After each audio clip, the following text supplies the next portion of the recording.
Jonthan Powell, who, of course, 99% of the world doesn't know, but you are the conscientious.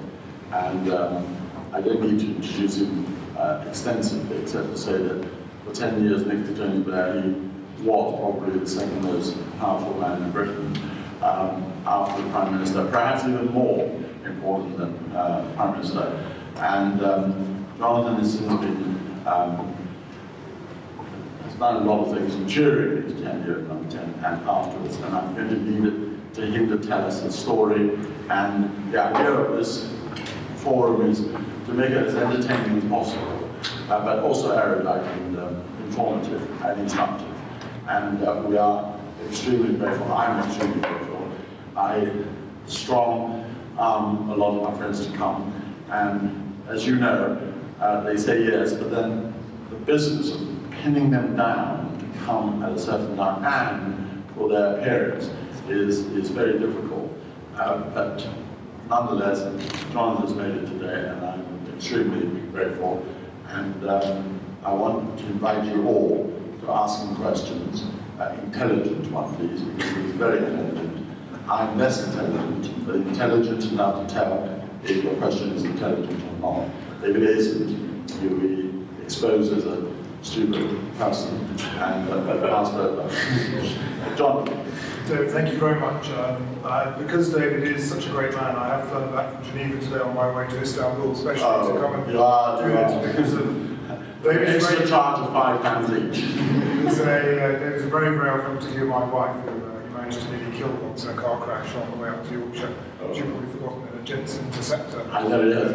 Many I've known his wife for many years, and she was the prettiest girl in London. And I tried to impress her with a Jensen, which I had got, and to drive her up Yorkshire, and unfortunately the thing crashed, but there it is. I nearly killed her. But she survived. So David asked me to speak about 20 minutes about negotiating, and then we have questions. Actually, my connection with China is not insubstantial in that I grew up from the ages of 2 to 6 in Singapore, which is a very, very long time ago that I grew up there.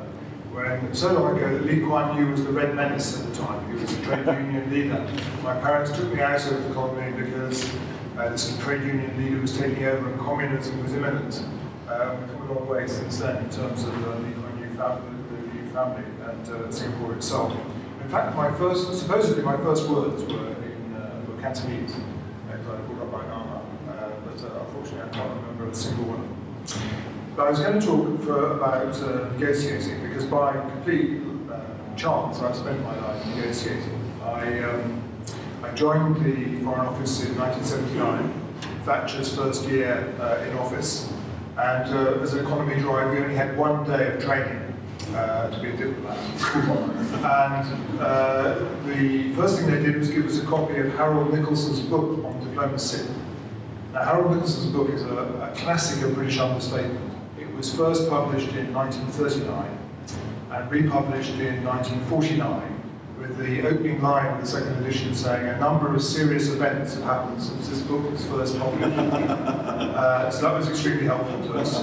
The other thing they gave us was a guide to plasmon at dinner parties. They told us where you should place people if you were a diplomat. But they gave us absolutely no training in diplomacy or negotiation at all. And I spent the rest of my life doing negotiating, first as a diplomat, then working for Tony Blair, and now I run a small charity that works with in armed groups and governments around the world, negotiating between them on the basis of what I spend my time doing in Northern Ireland. I wanted to start by talking about Hong Kong, because David asked me to focus particularly on Chinese issues. And that really was where I had my first lessons in negotiating. In 1983, I came back from the British Embassy in Lisbon and was made the desk officer for Hong Kong, just as we started the negotiations with the Chinese on giving Hong Kong back to China. At that time, Percy Craddock was our ambassador in Beijing, and then later the other secretary for whom I worked, and probably the most brilliant man I've ever come across, certainly the most brilliant diplomat, and also the writer of the most extraordinary rude limericks, which he used to classify top secret and hang around at meetings, usually about Lydia Dunn, but also about others as well. And really my lessons that I learned came from him and from watching on the Chinese side, Lu Ping and Jonthan, who were the two Chinese negotiators at the time. And I just wanted to tell you about 6 of those lessons that really stuck with me. The first is the importance of framing a negotiation. When you go into a negotiation, the thing you really want to do is capture it from the very beginning. If you can frame it, then the other side can never pull it back from how you defined it. And that's really what happened on Hong Kong. Mrs. Thatcher went to see Deng Xiaoping in 1982, and she thought she could bully Deng into allowing us to just carry on in Hong Kong, really Hong Kong. She just believed that the Chinese would never kill the golden goose by trying to take over Hong Kong. And completely misunderestimated this, which would have put it, the way that every Chinese child had been taught for decades about the imperial aggression of Britain and the way we take Hong Kong. There was no way the Chinese were just going to let Britain carry on running Hong Kong. But she went there in 1982 to try and persuade them of that. And Deng straight away framed the negotiations, as I said. He came up then with the notion of one country, two systems.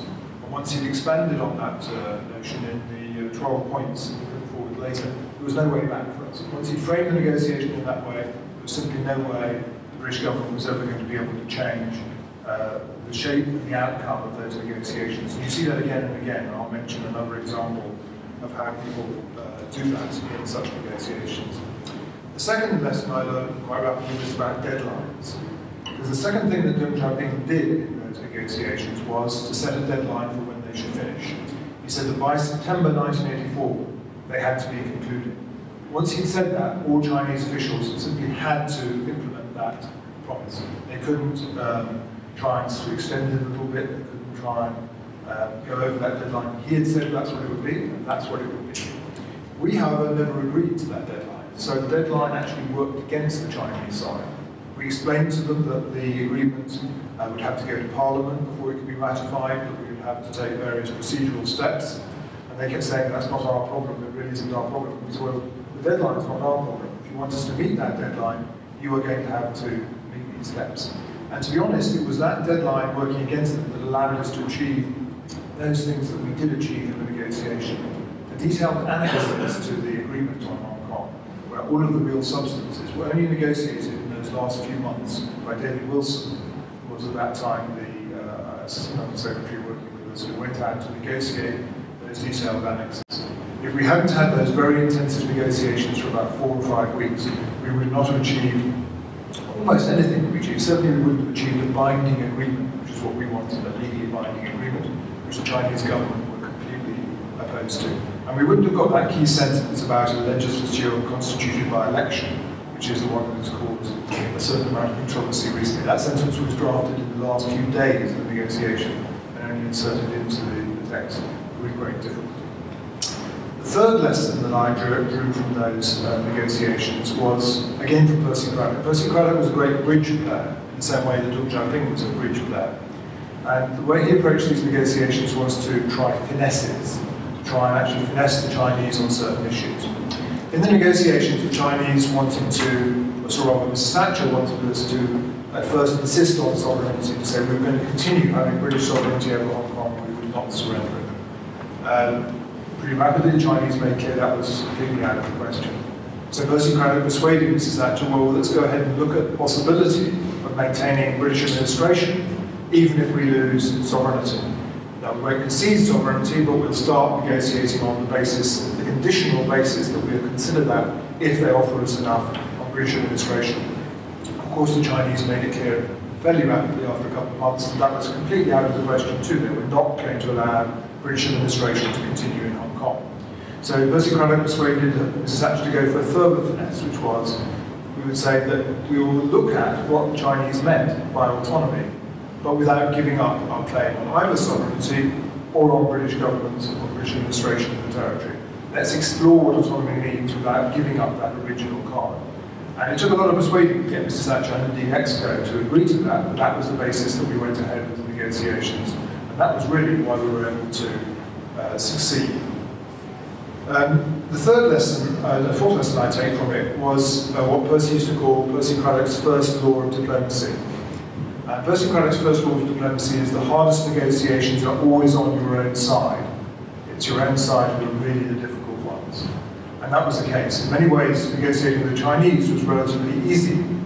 My comparison with negotiating with Mrs. Thatcher and with the Exco.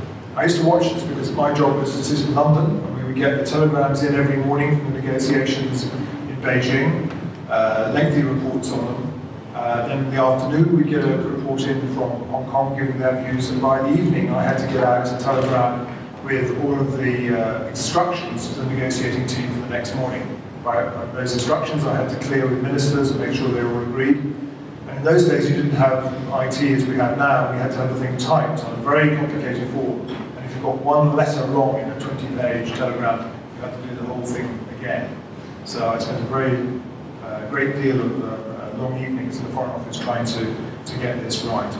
But it is true that if he hadn't managed to persuade Mrs. Thatcher and Exco to agree to the steps he took, there would have been no agreement on Hong Kong. They really thought they could push this negotiation much harder than he believed it would. I remember on one occasion being with him, going in to see Geoffrey Howe, who was the Foreign Secretary at the time, and saying to the Foreign Secretary, I thought slightly rudely, for goodness sake, Geoffrey, get off your knees in front of the Prime Minister when you're negotiating these issues.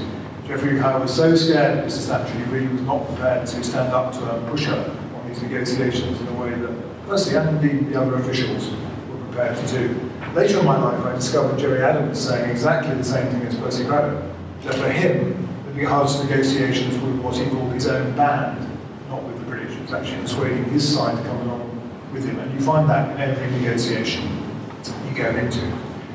I can't remember what I've got to now, but the penultimate lesson from it is the importance of secrecy. In negotiations, if you're going to succeed, you have to carry them out confidentially.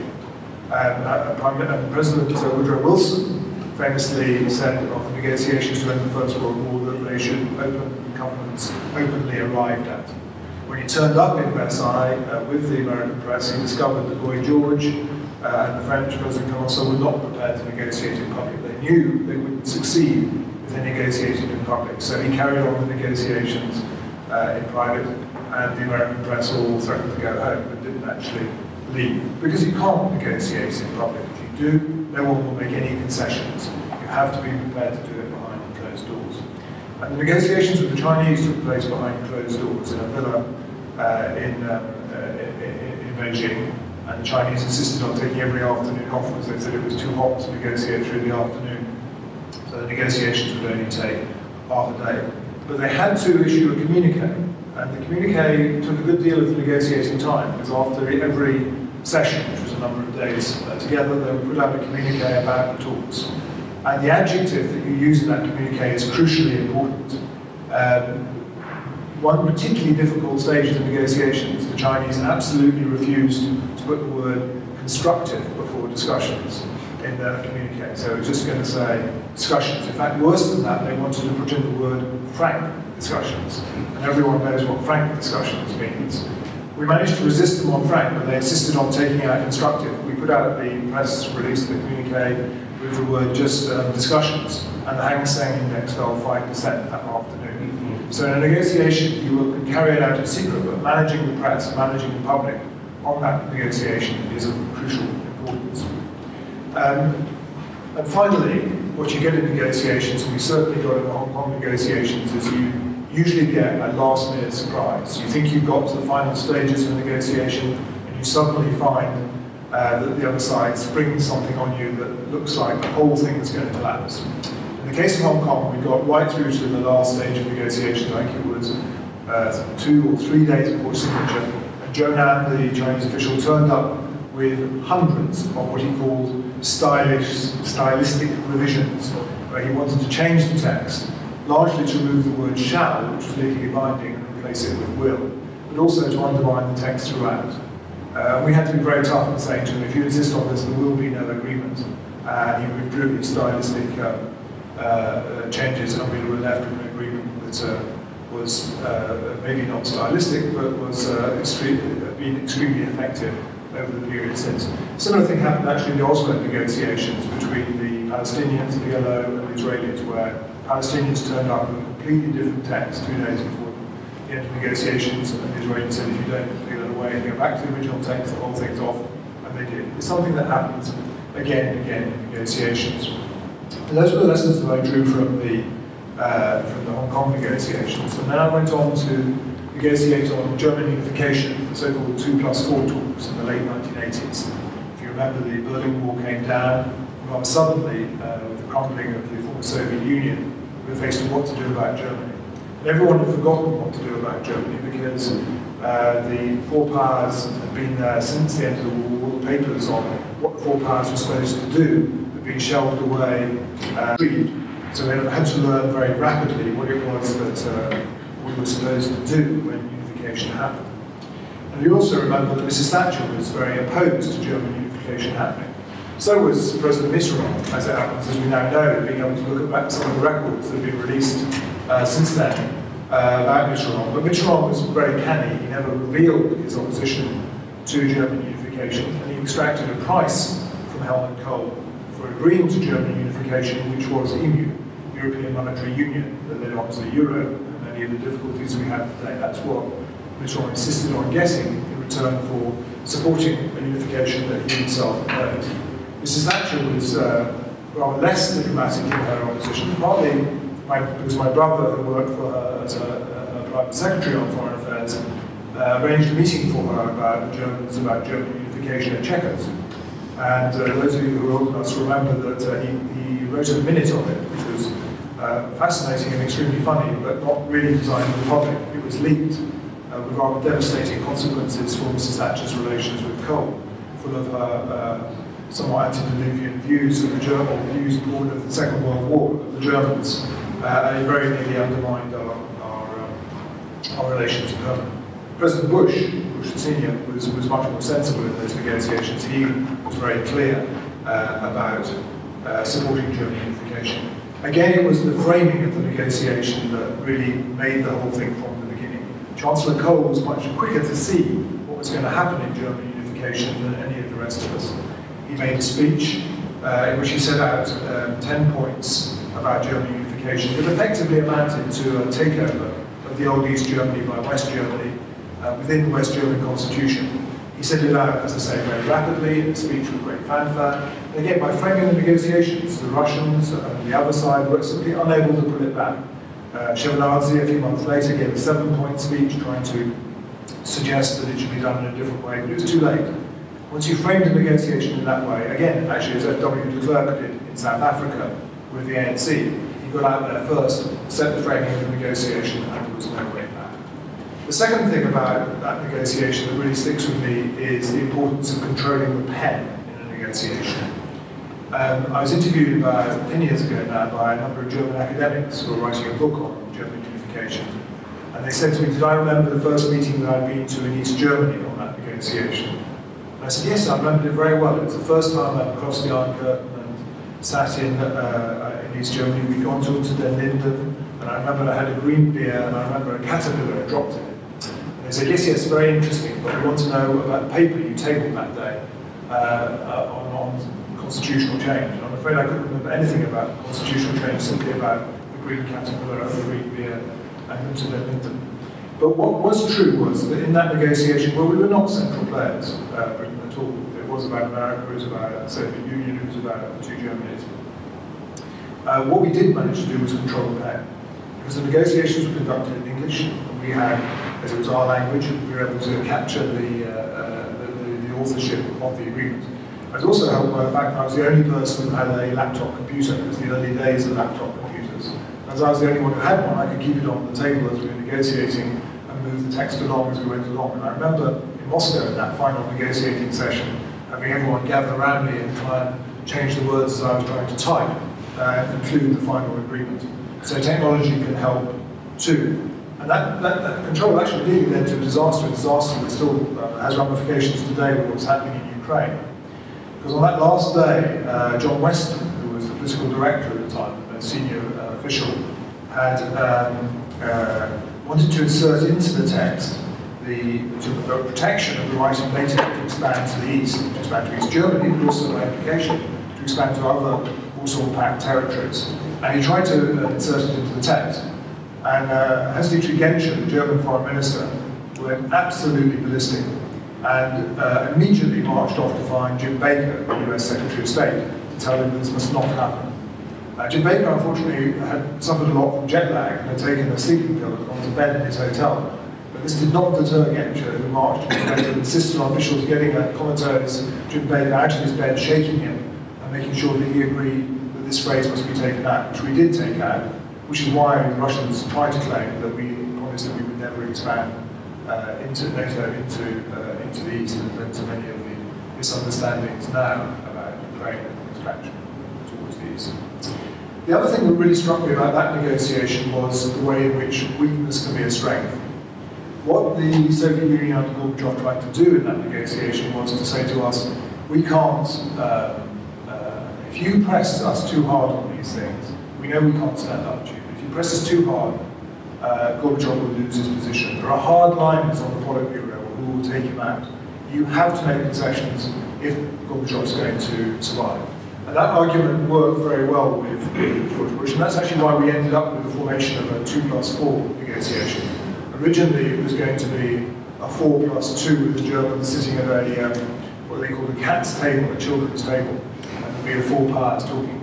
And that was what the negotiation revolved around with the Russians, to making sure the Russians felt that they were sufficiently respected in that negotiation. I'll just touch on a couple of other things from, we'll maybe get into this discussion afterwards about my subsequent life spent negotiating. Because then when I went with Tony Blair into number 10 Downing Street, I spent 10 years as the chief negotiator on Northern Ireland, working particularly with Adams and McGuinness. And from that I learned the importance of trust in the negotiation. I certainly didn't trust the IRA when I first met Adams and McGuinness. They had shot my father through the ear, injured him in an ambush in Northern Ireland in 1940. My brother, who worked for Thatcher, as I said, had been on a death list for 8 years. I just spent a year in the embassy in Washington, stopping Jerry Adams getting a visa, I thought, to go to the United States until Bill Clinton gave him one. So when I first met Adams and McGuinness, I refused to shake their hands. I had to tell Sir Campbell who was with me. Tony Blair, much more sensibly, did shake their hands. 2 days later, I got a call from Martin McGuinness. And he said to me, will you come to Derry, to Londonderry, come in incognito and then tell the securocrats, the police and the army. So I got on a plane and I flew to Belfast and took a taxi to Londonderry. And I stood on a street corner like a B actor in a really useless movie about spies until 2 guys with shaved heads turned up and pushed me into the back of a taxi, saying, Martin sent us. They drove me round and round Derry for an hour until I was completely lost and then pushed me out of the door.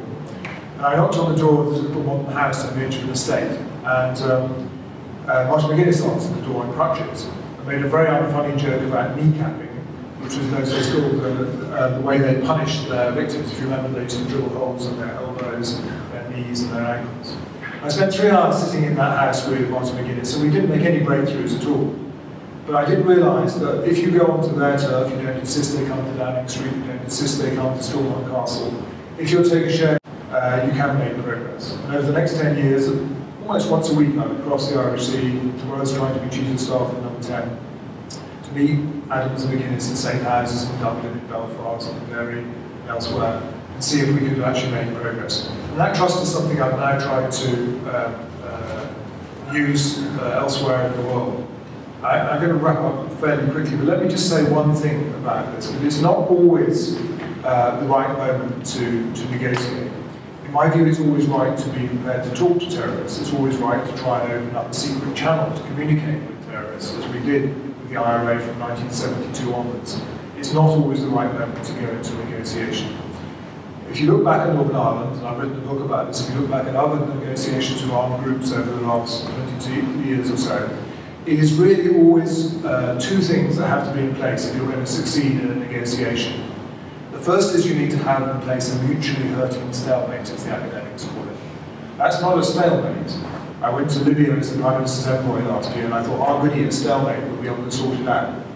It turned out not to be a mutually hurting stalemate. Both sides could still make more money, could still capture more territory, and went on with the violence. In Northern Ireland, we effectively got to a mutually hurting stalemate in the 1980s.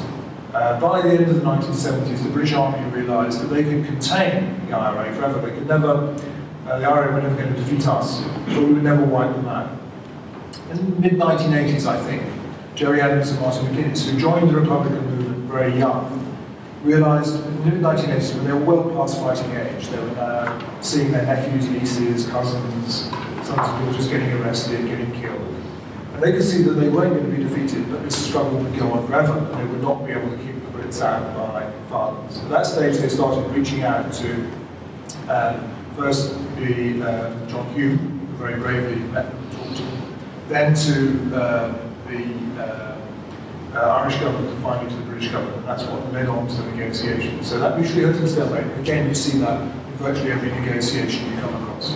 The second thing you need is leadership. You need to have in place strong political leadership if you're going to make a breakthrough in a negotiation like this. If you have weak leadership, as in the Middle East at the moment on both sides, you're very unlikely to get to a success. In the case of Northern Ireland, we were very lucky to have Adams and McGuinness, who, as Tony Blair said, would have been very considerable politicians on a much bigger stage than that of Northern Ireland. We were also lucky to have Bertie Ahern and Tony Blair in office for 10 years, able to work on the negotiation. In his autobiography, Tony Blair accuses me of saying that he had a messiah complex, and that's why he succeeded in Northern Ireland. It wasn't actually that, it was Mo Molan, who some of you may remember, who had a fairly salty turn of phrase, who told me that Tony thought he was effing Jesus, which is not entirely the same as a messiah complex, but it's sort of related. That is indeed why we succeeded. He believed that this problem could be solved, and he believed that he could solve it. But again, you see that in, if you look at Colombia at the moment with President Santos, the reason that negotiation will succeed is President Santos believes that problem can be negotiated, and he can negotiate it. So, as I say, maybe in the discussion we can cover this, but now I spend my time negotiating around the world between armed groups and governments. It's a new sort of diplomacy. It's interesting because governments won't trust the UN, they won't trust they won't trust even small governments like Norway, who used to be trusted. Increasingly NGOs who are carrying out this role. And in my view, there are no groups that are beyond the pale for these negotiations. You will have to be prepared in the end to negotiate even with ISIS if you want to end that conflict. It will not be ended by bombing, it will not even be ended by ground troops if they have political support. And I surmise that they do, since they were able to take over a city of 2 million with only 1,000 fighters. I think we will find ourselves talking to them, not now, but it will be like Ireland, when we get to a mutually hurting stalemate, if we have brave enough leaders. And if you look at the issue that we'll be talking about, as in Northern Ireland, we won't be talking to them about their wish. In Northern Ireland, the IRA wanted the British to leave Northern Ireland at the barrel of the gun, despite the wishes of the Unionists. We were never going to do that. No British government was going to do that, even discuss it. When we talked to them, we discovered they wanted to talk about something else. They wanted to talk about power sharing. They wanted to talk about ending the gerrymandering. They wanted to talk about human rights. It'll be the same crisis. The real thing that's powering ISIS at the moment is the disenfranchised Sunnis in both Syria and Iraq. Those people who feel they were worse off under a Maliki government exploiting them from a Shiite secular position or an Alawite secular position in Damascus than they would be under even something as evil as ISIS. And that is why in the end we'll have to talk about the position of the Sunnis and how they can be reintegrated into those sort of countries. So my thesis is that all conflicts of this sort are soluble. And a very funny thing happens when you move to conclude an agreement like this. In Northern Ireland, everyone thought that Northern Ireland was going to be insoluble. Mrs. Thatcher thought it was insoluble. Mr. Churchill thought it was insoluble. The second we signed the agreement, it was concluded that it was inevitable we'd get to an agreement. It was economic factors. It was the changes in the south of Ireland. It was 9/11, the terrorism didn't go on. But actually, it was neither insoluble nor inevitable. If we don't learn that lesson, these problems can be solved, but they'll only be solved if you have leaders who have some bravery about them, who are prepared to take risks, who've got a great deal of patience, and above all can remember what happened last time we met a terrorist group. You're very unlikely to succeed. So thank you. I'll take some questions.